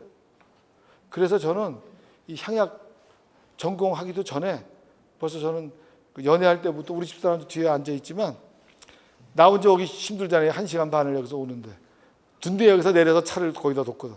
그거 타고 전 출퇴근하거든. 주말에. 오는데 와서 같이 왔는데 우리 집사람이 증언이에요. 거짓말 안 해요. 연애할 때부터 존댓말 지금까지. 그러니까 존댓말로 하니까 어떻게 돼요? 부부싸움도 쉽게 끝납니다. 존댓말만 하면서 싸우는데 그게 되겠어요? 뭐 야하고 막 갈 때 막 싸움이 붙지. 거기다 저는 한 수 더 떴어요. 제가 이제 그 성당에 독서를 하러 올라가잖아요. 가서 이제 성경책을 읽잖아요. 그래서 이렇게 격려를 한다고 가면 이 사람들이 자기 신자들 보고 격려하는 줄 알고 착각을 하는데 그 성경책을 보고 격려하는 거예요. 그게. 근데 한 사람이 나가서 하는 거 보니까 이러더라고. 그 모습이 어떻게 보기 싫은지 그게 나하고 똑같은 모습이야. 제가 교수쯤 되면 주로 격려를 많이 받잖아요. 먼저. 그러니까 내가 이런 버릇이야. 그냥 이러고 가는 거야. 그게 그렇게 보기 싫더라고. 한 2년인가 3년 전부터 제가 이 격려법을 연구했어요. 이거 아니다. 격려를 해야겠다. 했더니 정치가들은 어떻게 격려하느냐? 여기 군수도 그렇게 하냐? 그냥 숙이는 게 아니야. 두 손을 이렇게 앞으로 막아서 이렇게 합니다. 또 요리부터 고개도 또 한번 들어요. 이렇게 살짝. 그 다음에 또 이제 보험회사 직원이나 뭐 엘리베이터 타고는 배꼽 인사를 이렇게 탁 해요. 원래는 이렇게 잡고 요 정도 숙이고 올라와야 돼요. 그래서 저는 이제 격려를 어떻게 하냐면 탁 숙였다가 빨리 올리면 경박해져서 안 돼. 하나, 둘, 셋을 세고 점잖게 올려야 그 사람 품격을 보이는 거예요. 격려를 딱 하면서 하나, 둘, 셋 이렇게 딱 올린다. 아까 내가 격려하는 거 안 보셨죠? 관심 있어요, 모르는 거. 그 사람을 격려하는 거 보면 그 사람의 인품을 탁 판단할 수 있는 거예요. 여보, 그래요, 안 그래요? 지금 아침에 나올 때 서로 누가 많이 허리를 꺾나? 저녁에 집에 들어갈 때 서로 꺾고요. 하루에 2번씩 우리는 90도씩 격려해. 아마 우리나라에 없을 거예요. 저희가 하면 되는 거야. 하면 되는 거야. 우리 집사람이 아까도 오면서 그래요. 날 존경한다는 거예요. 아내한테 존경받으면 인생에 성공한 인생이야. 그죠? 아내한테 존경합니다라는 소리 들으면. 물론 저도 우리 집사람 존경합니다. 자, 그때 제가 이런 얘기하면은 제 강의 내용은 다 잃어버리고 곁다리 얘기만 기억에 남는 거야. 자, 그래서 처첩을 대하는 데는 이렇게 예의로서 대해라. 이런 게 또 있고, 눌러주세요. 그다음에 친구를 사귀는 데는 신의로서 해라. 뭐 남을 속이지 말아라. 참, 우리나라가 선진국이 못 되는 이유는 속이는 게 문제야. 남을 속이는 게 문제야. 남을 속이는 게. 신용이 부족해. 신용. 이게 없어져야지, 이 속이는 게 없어져야지 우리가 선진국 됩니다. 진짜.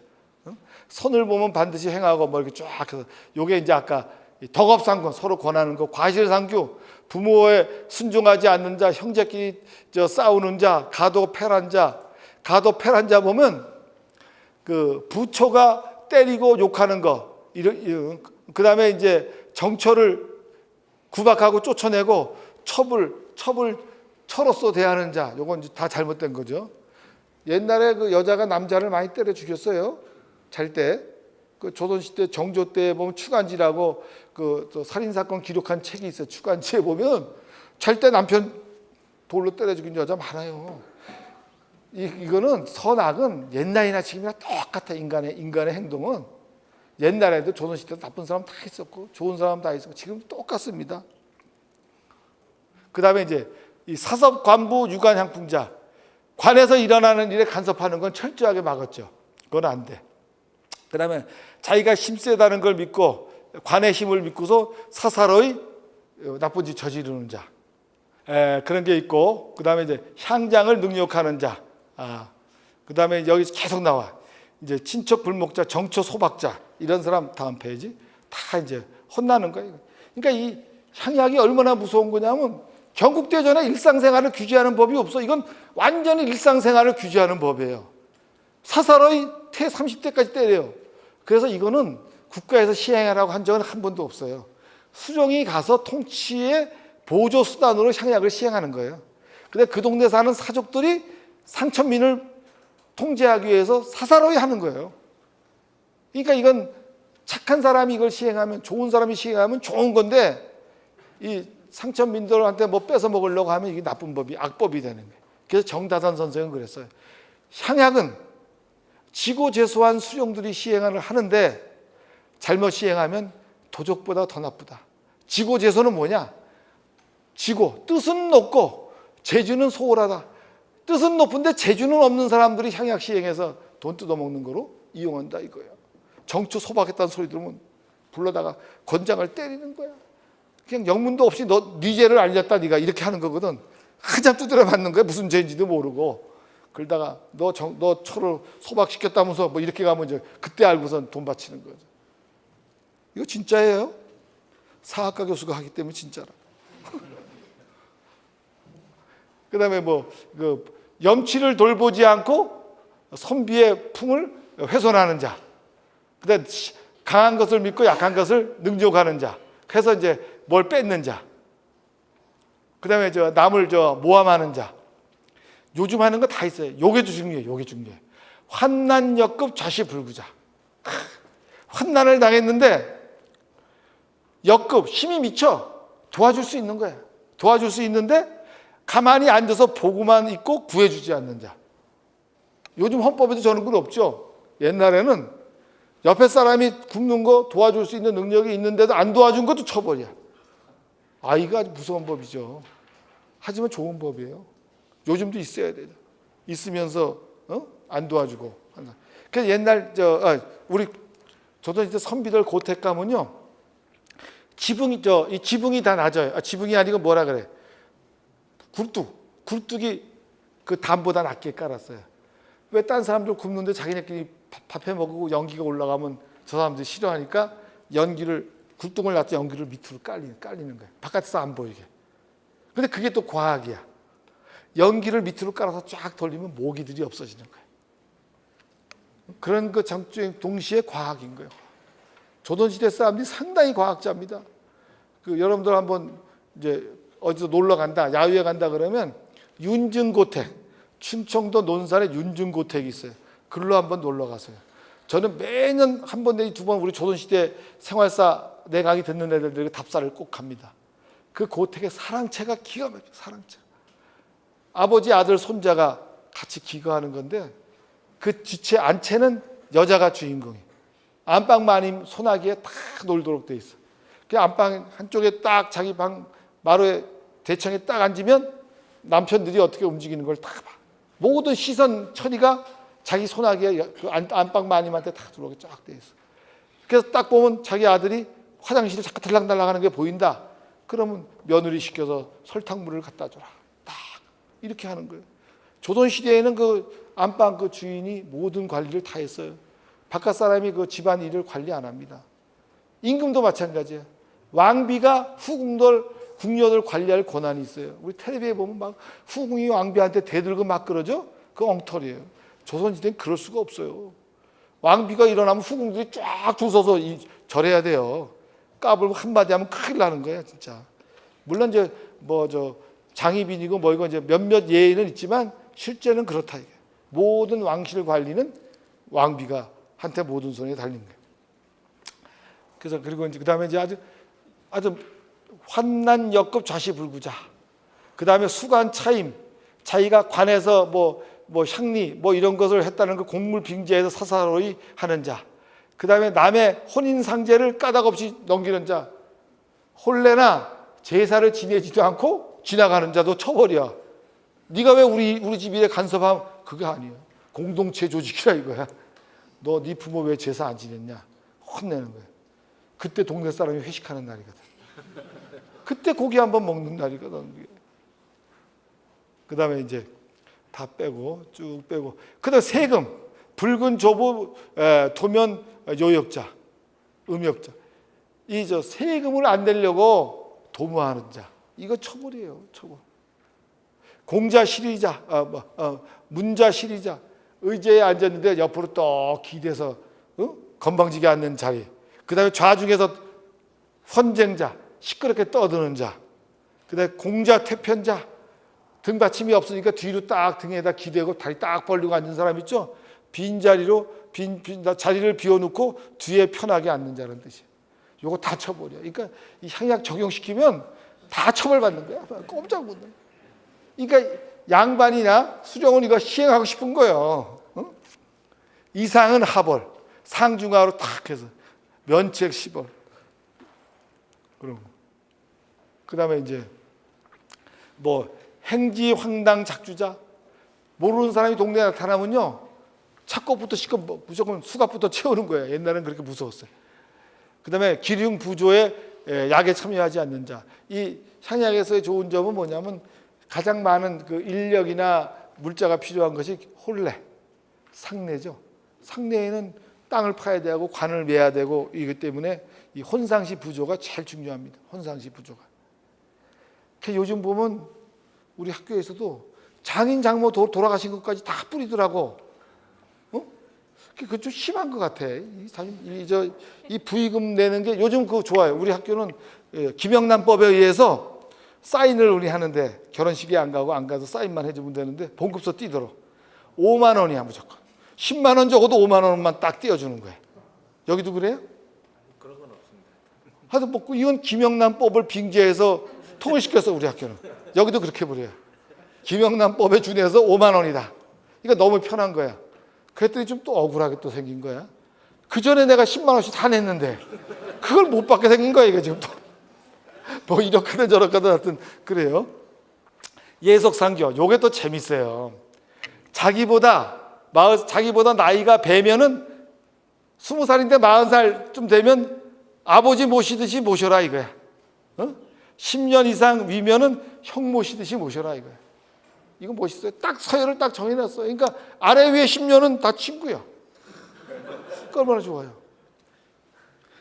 옛날에는 나이 많은 게 벼슬입니다. 그 유습이 남아서 사람하고 싸울 때 그러죠. 너 몇 살이야 그러잖아. 몇 살이 뭐가 중요해. 누가 잘못했냐가 중요한 건데 너 몇 살이야 따지는 게 조선시대 이런 데서 나온 거야.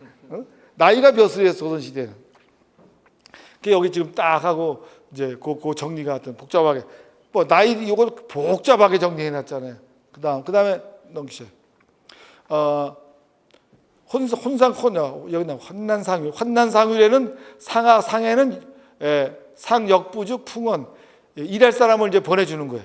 그다음에 이제 양반들은 사람을 양반이 안 가고 상민이 상당했던 양반이 하인들 보내는 것 하고 그다음에 뭘 갖고 가느냐면 쌀 3대를 주고 그다음에 공석이라 그래서 가만히 갖고 가요. 옛날은 자기가 깔 가만히는 자기가 갖고 가고 자기가 먹을 건 자기가 갖고 가는 거예요. 옛날에는 자기 아버지가 돌아가셨으면 자기 아버지 추모하는 일에 기도를 열심히 하고 모셔야 되는데 요즘은 잘못돼 갖고 손님 모시는데 그냥 달려들어서 정신이 없잖아. 이건 잘못된 일이죠. 조선시대 향약에서는 안 그래요. 절대 상가집 가서 얻어먹지 말아라. 네 먹을 건 네가 갖고 가라. 그다음에 깔개도 네가 공석을 2장씩 갖고 가라. 양반은 상민집에 안 가니까 노비를 보내서 일을 도와주도록. 괜찮잖아요. 지금 우리는 좀 심했어. 며칠 전에 결혼식 가봤더니 뭐 호텔에서 너무 호화판으로 지내고 그래서 호텔에 결혼식에 제가 10만 원 갖고 가면은 그 집 적자예요. 호텔에서는 7, 8만 원이 밥값이. 적자. 부부가 둘이 가면 20만 원 갖고 가도 적자. 이게 우리나라 지금 낭비가 지금 너무 심합니다. 이 세상이 지금 잘못됐어. 그 다음에 여기 딱 정해졌어요. 상해는 누구냐? 누구 상해만 가느냐? 부, 모, 상. 당신 처상 외에 나머지는 부라. 부모 기처야. 사상만 닦아요. 그 자기 친구라도 친구 아버지, 어머니, 그 당사자 처상에만 가는 거예요. 그래서 저는 향약을 배웠기 때문에 부모 기처 이해는 안 갑니다. 그래서 조수리 자기 장인 장모 보내도 안 가. 난 전통을 알기 때문에 이게 우리 전통인데 어떻게 남의 집 장인 장모까지 다 쫓아다녀. 저는 비교적 이해관계가 없잖아요. 물론 사업하는 사람은 그게 기회야. 그때 가서 이제 부조하는 게 뇌물 바치는 이제 기회로 생각하는데 저는 상관이 없어요. 요 기준이 있는데 딱 써요. 근데 부모가 없잖아. 있고 처가 있을 때는 부모도 온 거 같이 간다 이렇게 또 정해져. 4번은 어쨌든 부조금을 왜? 회비를 걷기 때문에. 회비를. 그래서 거기 또 재밌는 내용이 나. 저걸 딱 해놨더니 거기 나오는 내용이 1648년에 한 사람이 찾아온 거야. 딱 동계 계장한테 와서 나는 부모님이 돌아가셔서 없어서 나는 부조금을 못 받는데 똑같이 돈을 내면 난 손해 아니냐. 그랬더니 그 계장이 뭐라 그러는 줄 알아요? 야, 너 그러면 너 부모님 지금 죽기 기다리는 거야? 딱 그러는 거죠. 부모님 안 돌아가셨으면 고맙고 그런 것이지. 딴 사람한테 이제 해주기 위해서 쓰는 거 실제 그런 건 아니고 그런 거죠. 그 상 받아 먹으려고 부모 돌아가시기를 기대하면 안 되잖아요. 그죠? 그런 자식도 있다고. 상속을 받아야 되니까. 그건 이제 향약에서 쫓겨나는 거예요. 그게 이제 환난상율. 이 환난상율 가지고 내가 KBS에서 1분짜리 다큐를 한 달 동안 내 사진이 계속 나왔어요.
제가 그래서 30년간 연구한 거를 1분짜리 다큐멘터리로 딱 끝내더라고요. 그래서 야, 영상의 힘이 이런 거구나.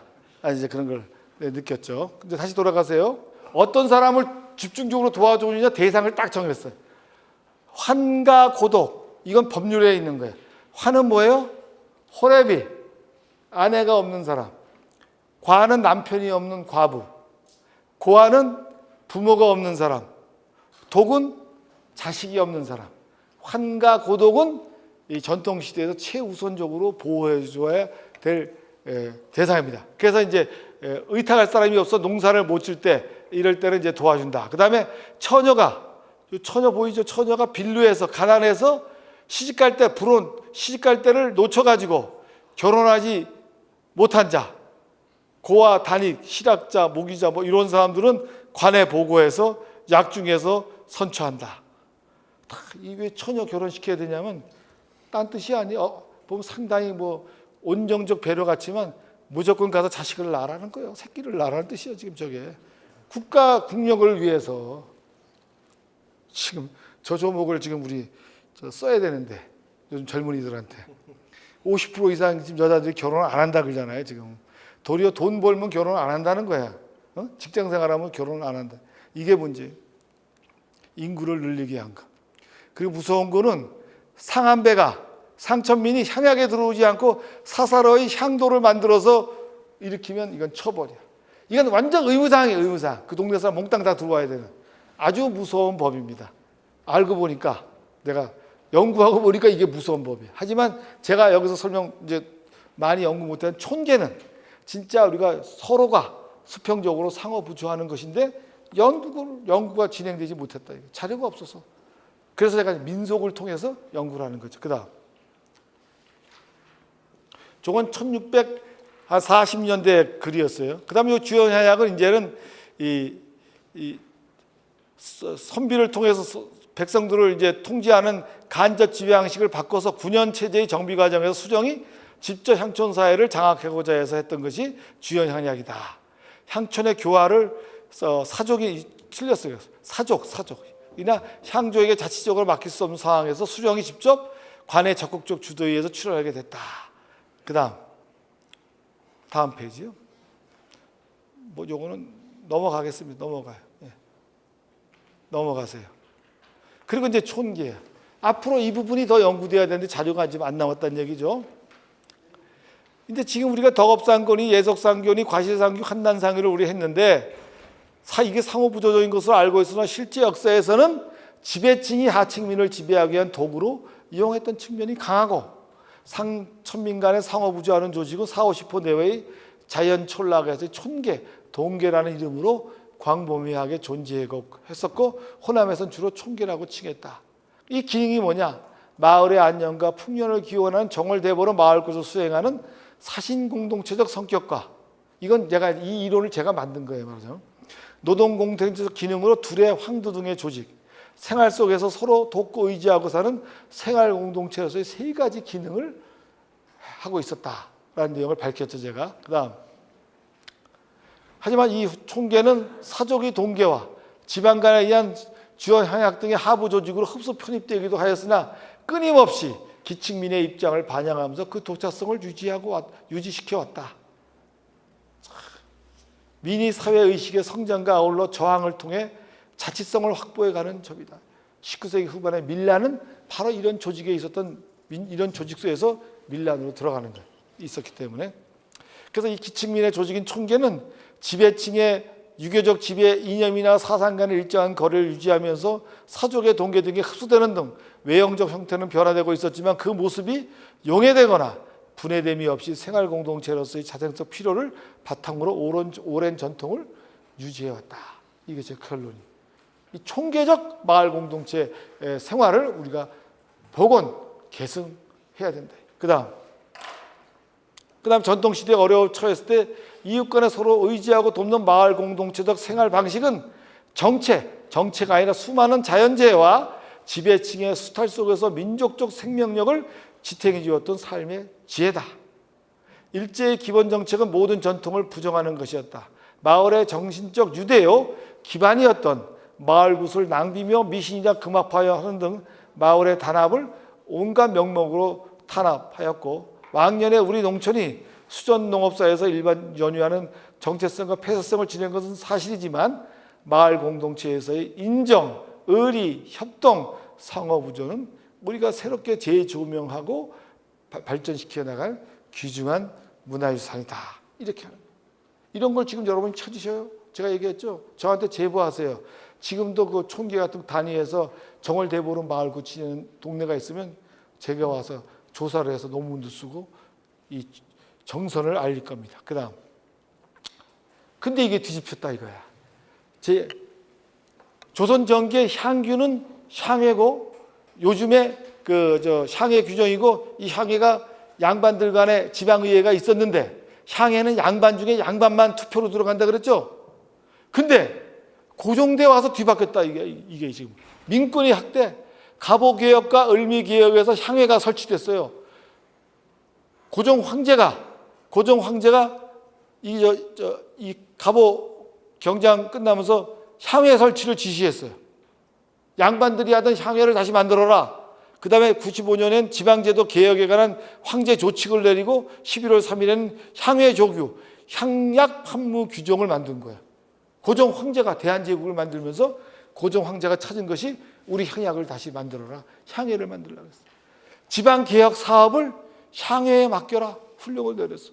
95년 11월 3일 날 향회 조규를 보면 군가, 면과, 리에, 대중소 향회를 두어서 지방에 관련된 각종 사무를 회의에서 결정해라. 리의 존의를, 이장을 이민이 직접 선출해라. 이제 주민이, 상천민들이 직접 투표하는 거예요. 면의 직강을, 면장을 강리의 이장들 및 선거인들이 선출해라. 최고 말단 단위의 이장을 일반 백성들이 뽑는 거예요. 이건 조선 전기 양반들이 막 들어가는데 이제 다 들어가는 거예요. 그 다음에 각 지방간으로 하여금 향회를 설치게 해서 각 면에서 한 명씩 뽑아 향회원으로 하고, 그들이 고을의 공회당에 모여서 법령 시행, 폐단 시행 등 고을에서 시행하는 일에 가부를 의논하고 공동 결정 시행해라. 완전히 고종 황제 때 지방자치가 만들어진 겁니다. 법률적으로. 그 다음 주민의 선거를 향회 구성하고 사무 담당자하고, 향회에서 그건 뭐 하냐?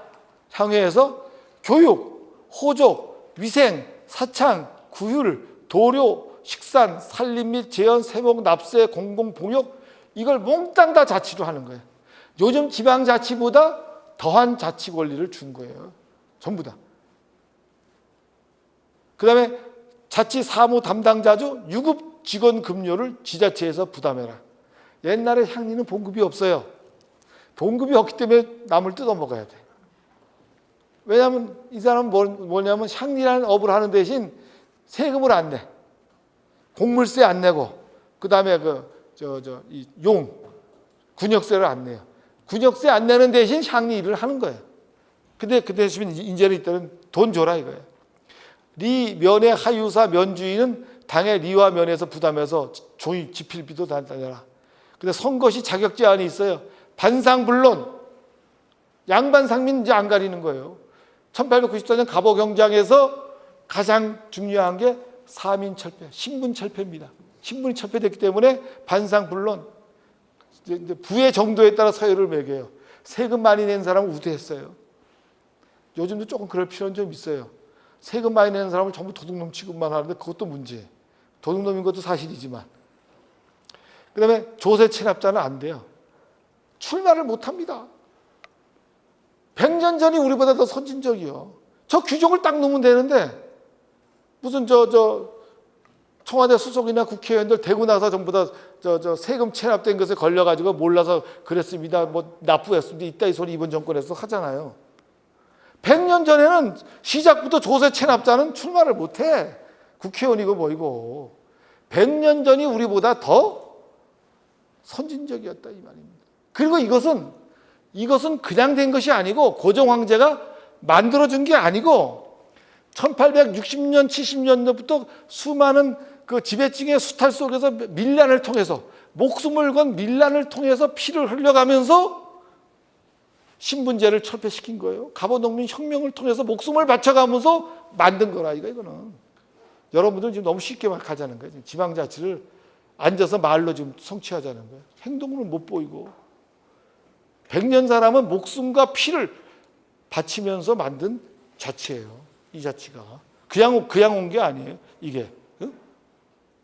황제가 해준 것이 아니라 가장 말단단이 일반 백성들이 촌기에 있던 이런 사람들이 이렇게 만들어 온 것이다. 이걸 우리가 기억해야 된다는 거예요. 그 다음, 이 의의가 뭐냐? 갑오교약과 을미년의 항규조교와 향약 판무 규정이 우연히 등장한 것이 아니다. 조선시대 향촌자치의 유지인 향후의 유양소 향약의 전개 과정을 통해 지방자치, 민권 향상을 향한 끈질긴 노력과 희생으로 정립된 것을 반영한 제도다. 그런데 광무연간에 이루어진 것은 반동적 시책에도 불구하고 향해제를 폐지하는 것은 기층민의 주민자치 정신을 이제 반영했다. 근데 이게 문제. 일본 사람들이 이걸 없애버렸잖아. 일본한테 근대적 측면에서 한계를 가지죠. 일정 부분의 자치권 부여, 주민 참여, 국왕의 법률적 승인 이걸 다 가지고 있다. 자치권 부여, 주민 참여, 국왕의 법률적 승인 세 가지를 다 갖췄다. 여러분들이 앞으로 이제 오늘 이제 내일부터는 요즘 우리가 사는 시대에 지방자치를 어떻게 해야 되느냐 이런 것을 이제 설명할 텐데 100년 전까지 우리 조상들이 만들어 놓은 지방자치 정신을 우리가 되살려야 된다는 것을 제가 강조하는 겁니다. 거저 주어진 것이 아니다. 여러분들이 지금도 지방자치 제대로 하려면 세금을 더 많이 내야 됩니다. 세금을 더 많이 내고 더 봉사를 하고 지역사회 봉사를 더 하고 재능 기부를 하고 이렇게 됐을 때 그다음에 우리 고장을 아낄 때 애양심을 가지고 아낄 때 진정한 행정적 지방자치, 경제적 그다음에 이 재정적 지방자치, 문화적 지방자치, 생활적 지방자치가 된다 하는 것을 우리 전통시대의 내용을 가지고 소개해드렸습니다. 오늘 이것으로 끝나고 제 강의 마치겠습니다. 감사합니다.